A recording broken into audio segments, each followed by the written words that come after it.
I'm the Director of Education for Cincinnati Opera. You have it. How Nanita Learned to Make Flan was written by the team Campbell Geeslin, who wrote the words, and Enrique González-Medina.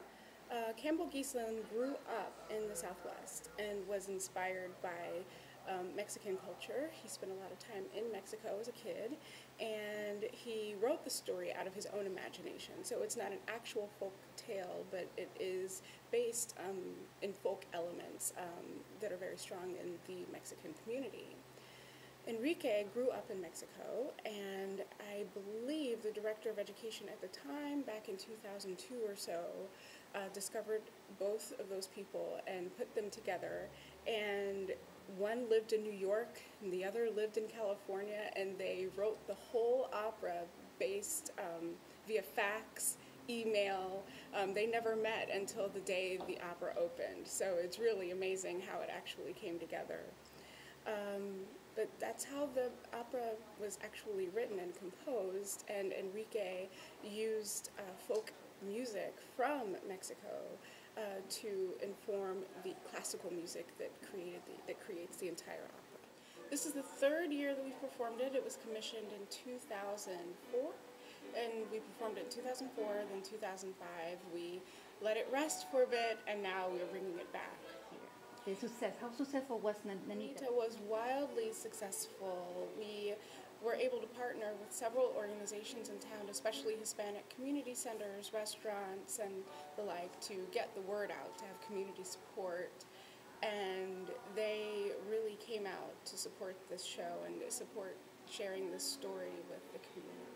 Do you think that this will be the beginning of a new endeavors or venues to reach out the Latino Hispanic community? It's definitely an extension of our endeavors to exploring those relationships. I know that the Hispanic community is growing rapidly in Cincinnati, and so it's important for us to continue to add pieces of music to the libraries, to what's available for audiences to experience. We do the same for the African American community, and again, diversity is a big part of Cincinnati Opera's vision and mission. So whatever we can do to add to the canon, to add to telling these stories about important people or important cultures, we love to be able to do that at the highest possible artistic quality. And what I like about this year is that Nanita is going to be the beginning of the Spanish opera season. That's right. We're kicking off our Spanish season. We're doing 4 operas this summer that are set in Spain, one of which is actually in Spanish. And this is a really exciting time for our company, and it's a wonderful way for us to celebrate our partners, and it's a wonderful way for us to celebrate the very rich and diverse culture that exists in the Hispanic community. When is going to be Nanita? What days? Nanita. How Nanita Learned to Make Flan. There are 4 public performances, 2 on May 9th and 2 on May 16th. You'll see this flyer card and posters all over the city, hopefully very soon. And we hope people can call our box office to get tickets or visit our website, www.cincinnatiopera.org. Thank you so much. I'm Dione Johnson. I'm from Jackson, Tennessee. I'm a second-year master's student at CCM, studying voice. Tell me about how you feel being Nanita. Oh, it's an honor. I was happy when Chairmaine called and asked me, to do this role. I am still in school, but fortunately I was able to work my schedule and do it. So it really is an honor. It's a great experience. I'm having fun with the cast and the stage directors and the music people. So it's a good time. What did you like the most in the play, playing Nanita?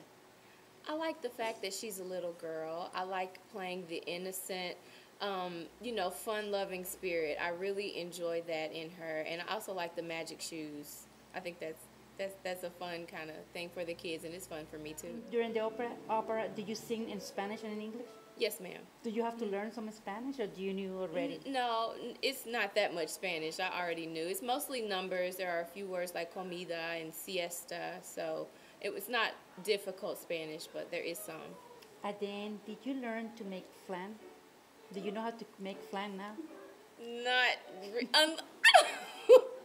I don't think so. I don't know if the way we're making it in the show is the real way to make it. I know we're supposed to have some on Friday, and I look forward to it, but I'm not really sure if I know how to make flan yet. Do you think that part of that opera of this wonderful give you opportunity to motivate students to learn more about opera and to be part of this wonderful talent that you have here, they offer at schools and organizations like the Cincinnati Opera? Yeah, I certainly hope so.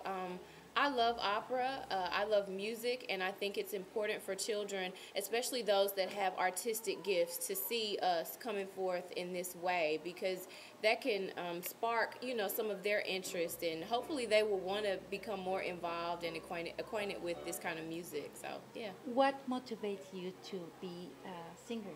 You know, what makes you become where you are now? Yeah. What was the tick? Yeah.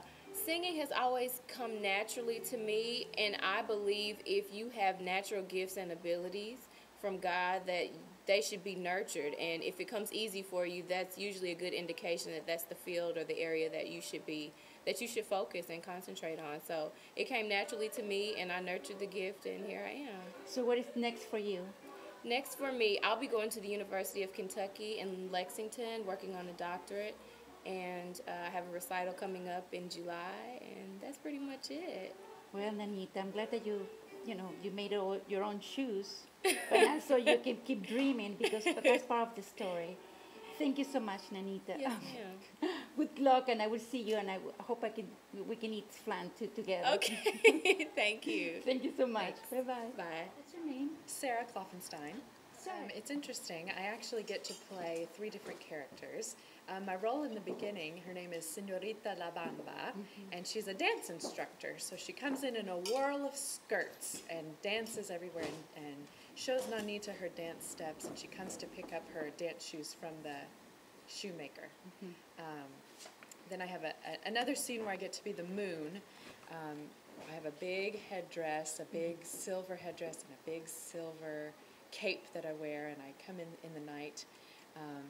And then later when Nanita goes into the desert, I'm an old mean woman, and so I make her work and I make her do the flan, but I take all the credit for it. So I have a fun array of characters. Which one is your favorite? I know that you don't like to be the old lady. Oh, no. The old lady. But what is the favorite? What did you like about working in this play, in this opera? Oh, well, the skirt. Can we get a... Of course. I don't know if I can back up enough, but this skirt is just amazing. I get to twirl around, and so the costumes are just really fun.